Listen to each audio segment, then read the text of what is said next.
말씀을 믿고 가는 믿음이라는 제목으로 말씀 전하겠습니다. 오늘 본문은 예수님께서 가버나움으로 가시다가 왕의 신하의 아들을 치유하신 내용이에요.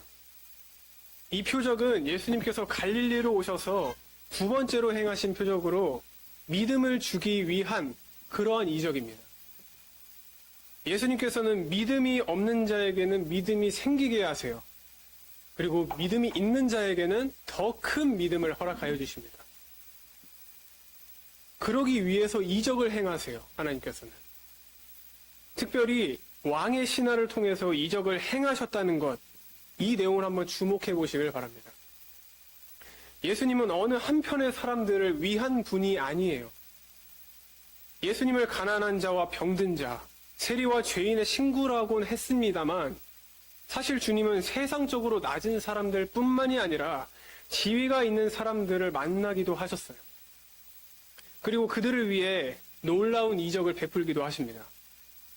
마태복음 8장 말씀에 보면 로마의 백부장이 나옵니다. 자신의 종의 병을 치료하기 위해서 예수님을 찾아가요. 그리고 마태복음 9장 말씀에 보면은 회당장 야이로가 나옵니다. 자신의 딸을 병을 고치기 위해서 예수님을 바로 찾아갑니다. 요한복음 3장 말씀에는 유대인 관원 니고데모가 나오죠.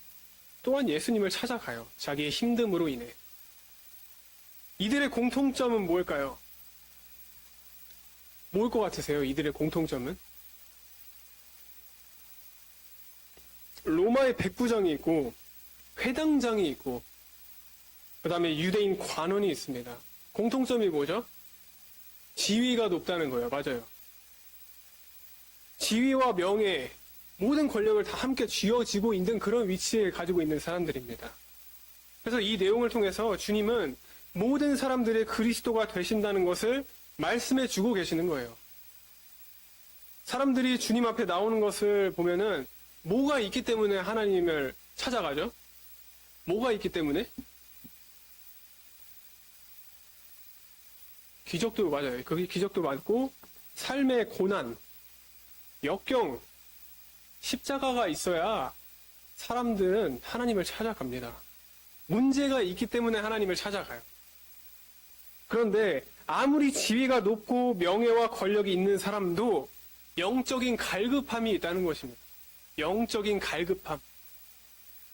아무리 높은 사람들이라도 저들이 해결 못할 일이 분명히 있어요. 사람이 병들어요. 그 다음에 사랑하는 사람이 죽어갑니다. 이것은 저들의 지위나 재물로는 할 수 없음을 의미합니다. 때문에 예수님 앞에 나올 수밖에 없는 것이에요. 세상이 편안하고 살기 편해지면은 우리가 과연 하나님을 찾을까요? 안 찾죠. 찾지 않습니다. 이게 인간의 모습이자 인간의 한계예요. 그래서 솔로몬이 잠언 30장 8절에서 9절 말씀에 이렇게 기도합니다. 곧 헛된 것과 거짓말을 내게서 멀리 하옵시며 나를 가난하게도 마옵시고 부하게도 마옵시고 오직 필요한 양식으로 나를 먹이시옵소서. 혹 내가 배불러서 하나님을 모른다 여호와가 누구냐 할까 하오며 혹 내가 가난하여 도둑질하고 내 하나님의 이름을 욕되게 할까 두려워함이니이다. 사람이 배부르고 편안하면 하나님을 떠나게 되어 있습니다. 우리는 그 이스라엘 역사를 통해서 수없는 그러한 현상들을 많이 봐왔어요. 그리고 우리 주변에서도 믿음의 사람 중 믿음이 약해지거나 하나님을 떠나는 사람들 얼마나 많이 봐왔어요. 그래서 때로는 우리에게도 고난이 필요합니다. 고난이 필요해요. 고난이 있을 때 하나님을 찾게 됩니다. 그리고 그로 인해 하나님과 더 가까워지기 때문이에요. 고난은 왕의 신하라 할지라도 예수님을 찾게 됩니다. 그게 고난이에요. 오늘 우리는 예수님을 찾은 이 왕의 신하를 모습을 통해서 그 믿음을 배우게 됩니다. 그 신하의 모습이 어땠는지 한번 세 가지로 알아보고자 합니다. 첫 번째로 왕의 신하는 소문을 들었습니다. 소문을 들었어요. 오늘 우리가 보는 이 왕의 신하는 예수님에 대한 소문을 들었습니다. 본문 45절 한번 다 같이 읽어보도록 하겠습니다. 시작. 갈릴리에 이르심에 갈릴리인들이 그를 영접하니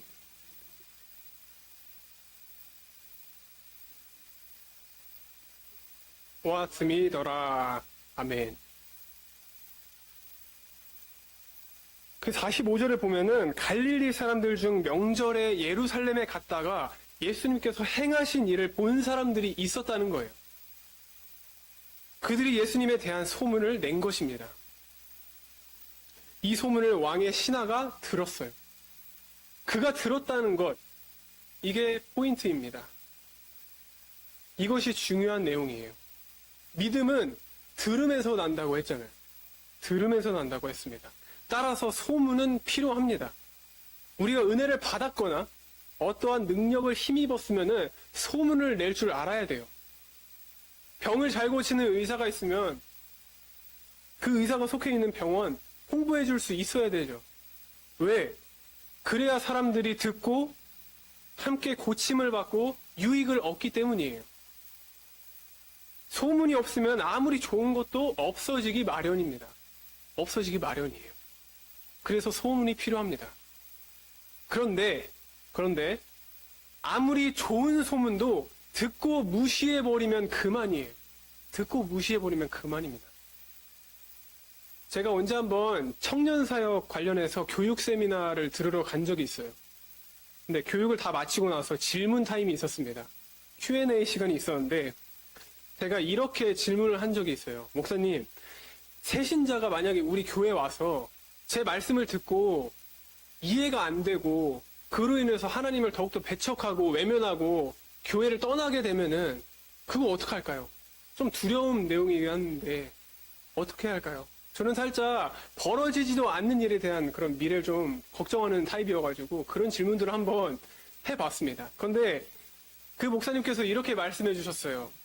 우리는 우리의 역할을 하는 것뿐이에요. 말씀을 전하고 나서 그 다음 일은 주님께서 하십니다. 담대하게 그냥 말씀 전하세요. 그 이야기를 듣고 나니까 확 느껴지는 게 있어요.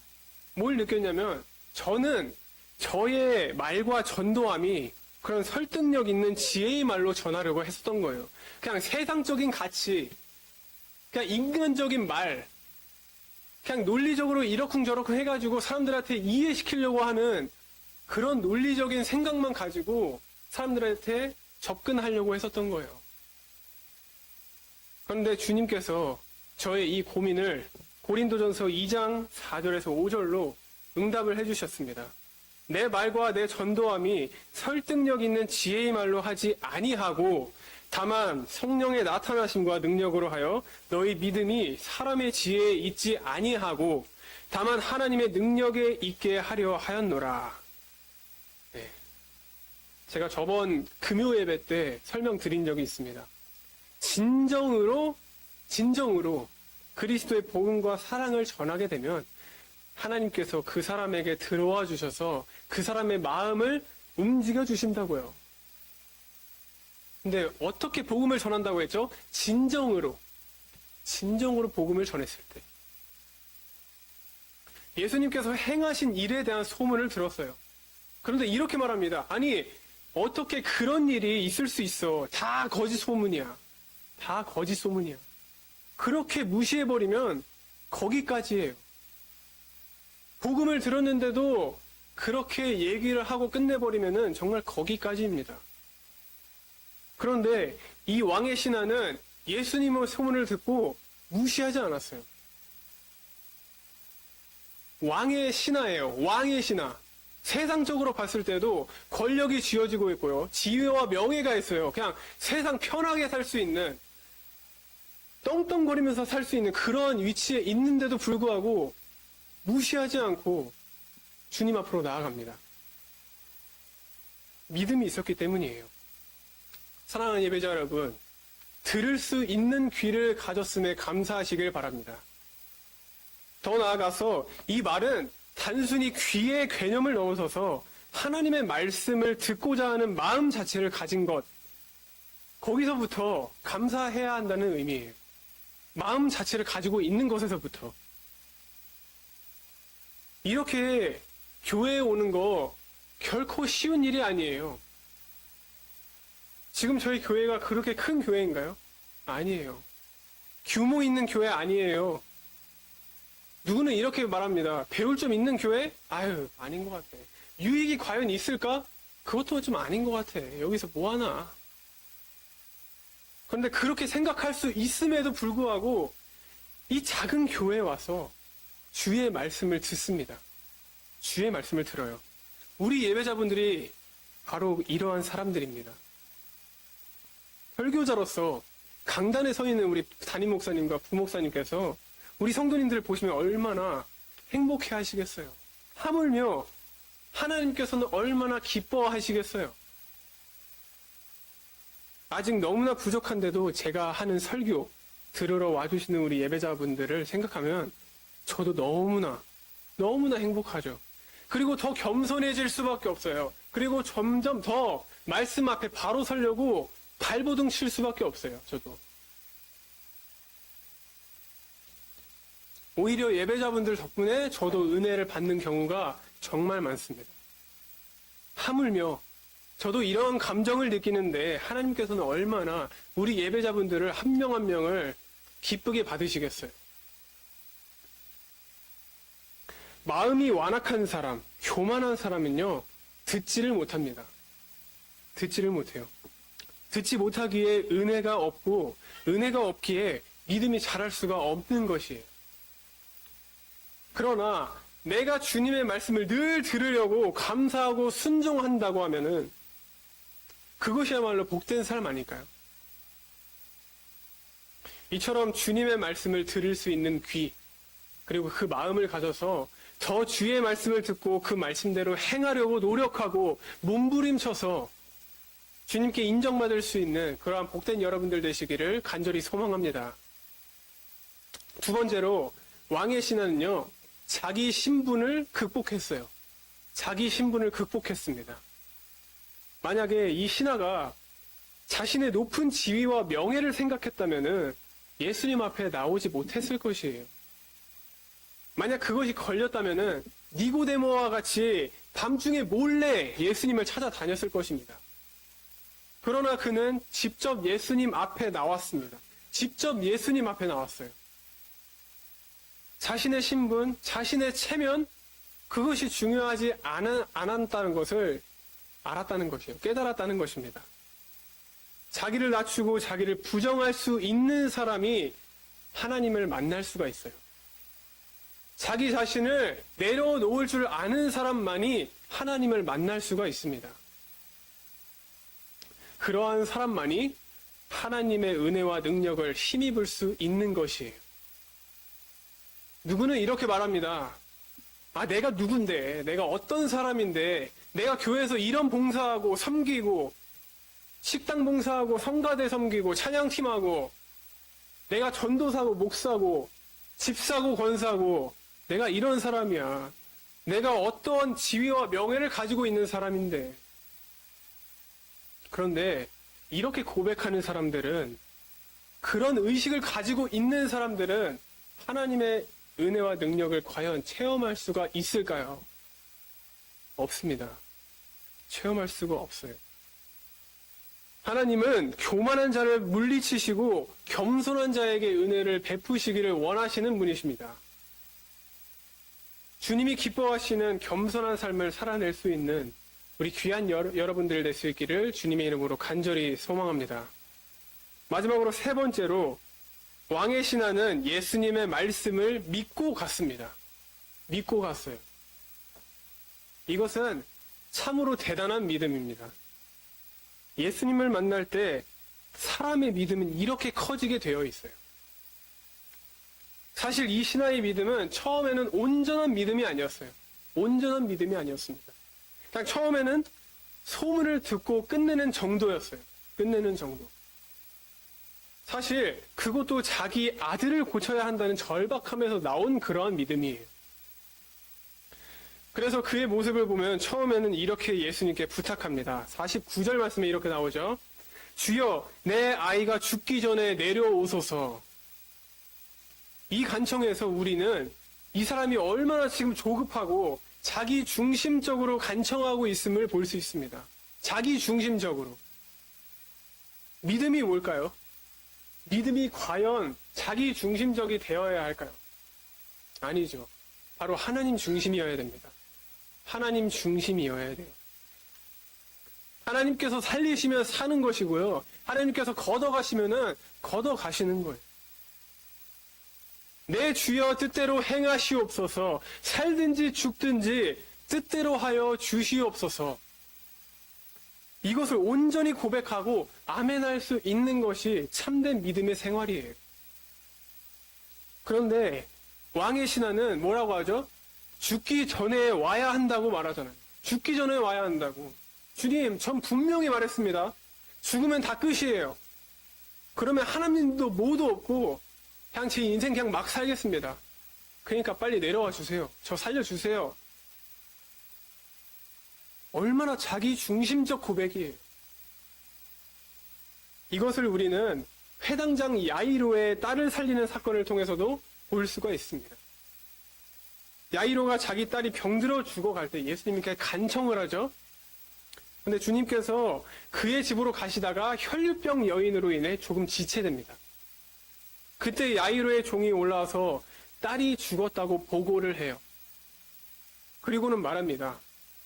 이미 딸이 죽었어요. 더는 예수님을 괴롭게 하지 마세요. 모든 것이 다 끝났습니다. 그러니 그들 입장에서는 죽기 전에 와야 한다는 것이에요. 무조건. 그리고 내려오소서라고 합니다. 내려오소서. 이 말은 주님께서 직접 오셔서 손을 얹고 안수기도 해달라는 거예요. 안수기도. 예수님이 바로 그 현장에 있어야 한다는 것이에요. 직접 현장에 오셔야, 직접 현장에 계셔야 한다는 그러한 신앙관을 가지고 있는 것이었습니다.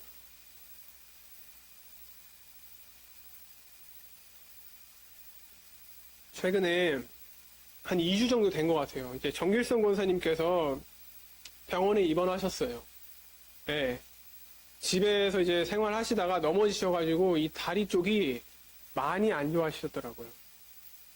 제가 이제 저희 사모님, 저희 할머니와 같이 교회차 이제 끌고 한번 이제 처음으로 교회 이제 병원 신방을 한번 갔습니다. 갔는데 이제 많이 안 좋아지셨죠, 이제.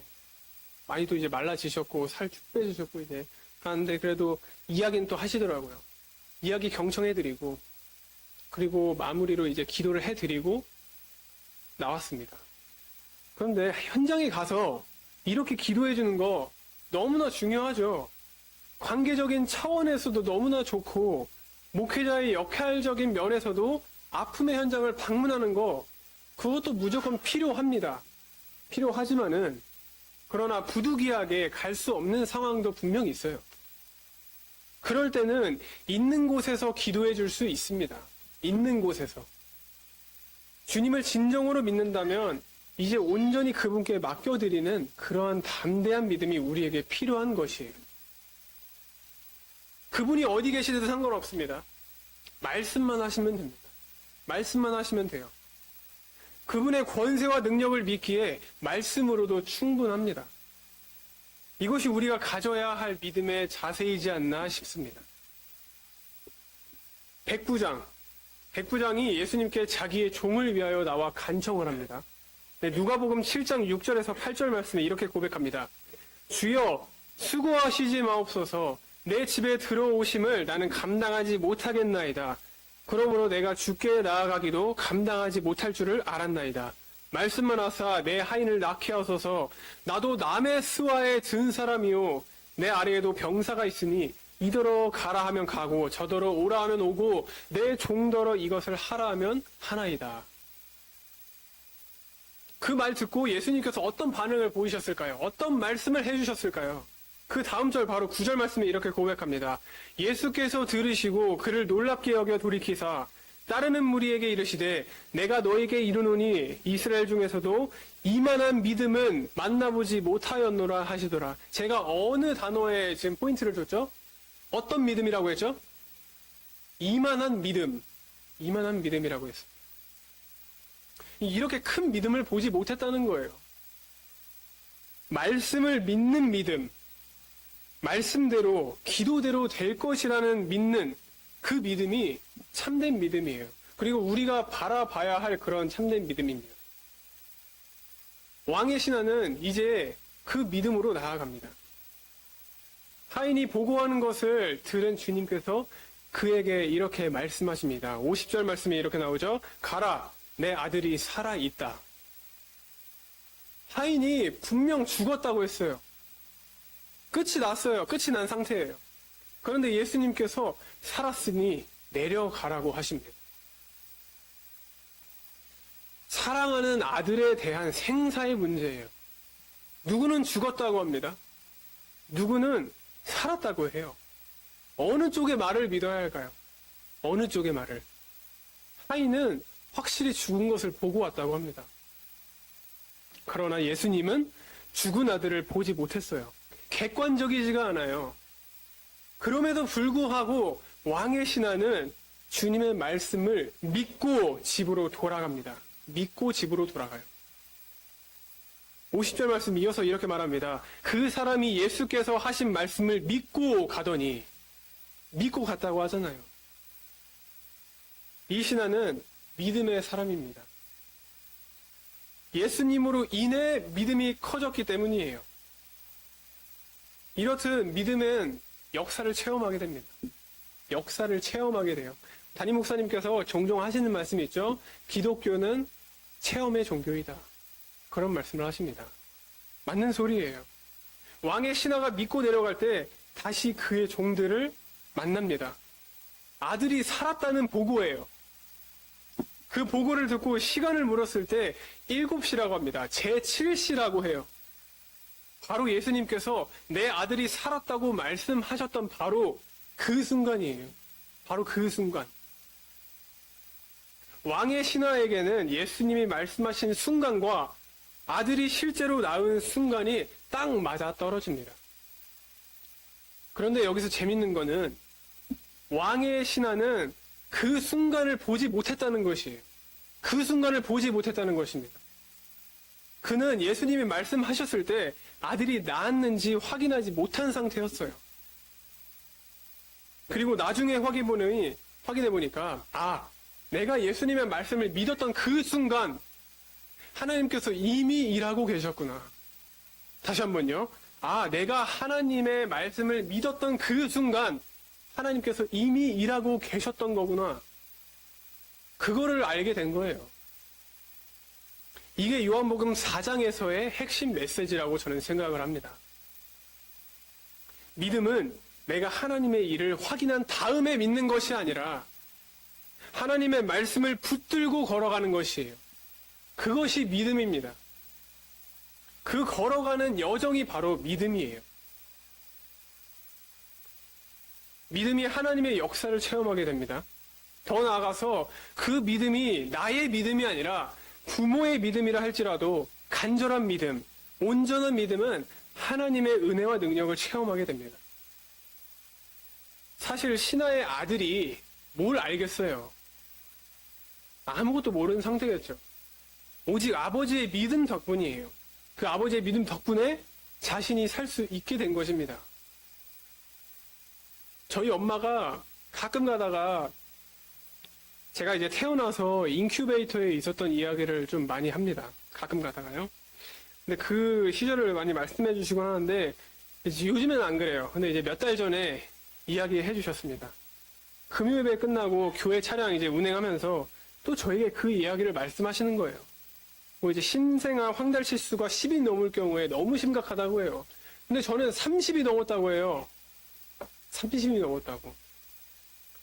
그래서 이제 피를 빼가지고 다른 피를 주입을 해야 되는 그런 심각한 상황이었어요. 그리고 노랗게 얼굴이 변하고 지능적으로도 IQ 미달도 나올 수 있다고 하고, 예. 그리고 청력도 안 좋아진다고 하더라고요. 예. 의사에게 그 내용을 들었대요. 근데 그 듣고 나서 집안 분위기가 어땠을 것 같아요? 난리가 났겠죠. 저희 아빠도 이제 근무하는 곳을 옮길 정도였으니 정말 그때는 심각한 상태였다고 합니다. 그런 이야기를 종종 해요. 저희 엄마가.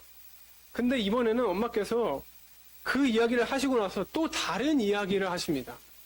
어떤 이야기냐면 이런 이야기를 저한테 하세요. 야, 강은아, 나도 이거 할머니한테 처음 듣는 이야기인데 너 신대원 준비한다고 했을 때 이 이야기를 나한테 하더라고. 어떤 이야기냐면 너 인큐베이터에 아팠을 때 너네 할머니랑 할아버지께서 하루씩 나눠서 3일 동안 금식 기도를 했단다. 요셉이 살려주면 주의 종으로 드리겠다라고 하면서 말이야. 그렇게 해서 열흘 만에 태어나게 된 거야. 너의 상태가 괜찮아져서. 그때 하나님께서 기도를 들어주신 거야. 그리고 할머니, 할아버지의 그 간절한 기도가 이제야 빛을 발하는 걸 수도 있겠다는 생각이 들어. 너 지금 이렇게 마음 다잡고 신대원 준비하는 거 보면 주님의 일하심과 역사하심은 참 놀라운 것 같다. 이렇게 말씀하십니다. 제가 지금 나이가 27이에요. 그럼 이제 26년 전이죠. 그 26년 전에 저희 할머니, 할아버지, 저희 사모님과 담임 목사님의 그 간절한 기도를 하나님께서 드디어 들어주신 걸까 그런 생각이 들더라고요. 결국에 이제 주님 은혜 안에서 신대원 이제 합격하고 지금 이렇게 강단에 서면서 열심히 사역을 하고 있습니다. 사랑하는 예배자 여러분, 예수님을 만날 때 우리의 믿음은 점점 커지는 것을 믿으시길 바랍니다. 그리고 온전해지는 것 또한 믿으시길 바랍니다. 그 믿음 안에서 내 조건, 내 욕심이 아닌 오직 주님의 말씀 앞에 순종하게 되고 그 안에 그 능력을 체험하게 되는 것이에요.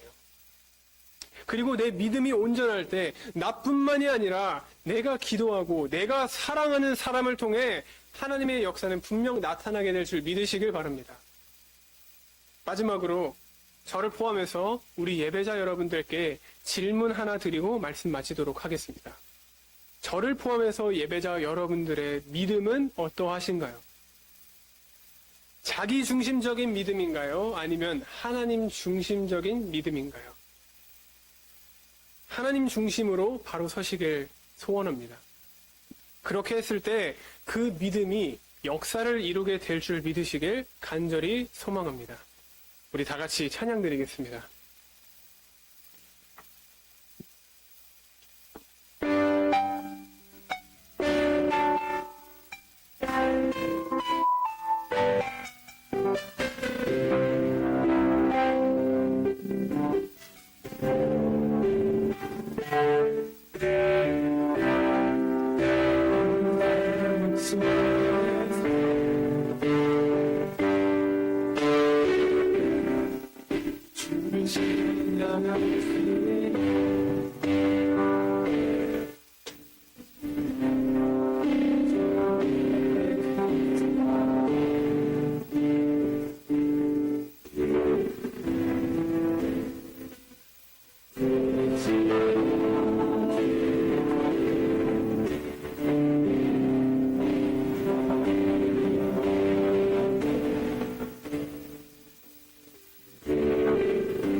전능하신 하나님 아버지, 오늘도 예배 자리로 불러주시고 말씀 앞에 나오게 하시니 참으로 감사드립니다.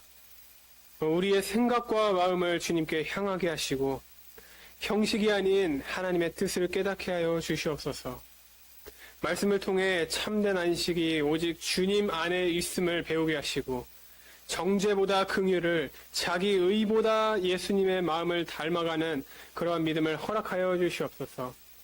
이번 한 주도 안식일의 주인이신 예수님과 동행하며 어디서나 주님의 사랑을 나타낼 수 있는 그런 거룩한 삶을 우리 각자 인생에 허락하여 주시옵소서.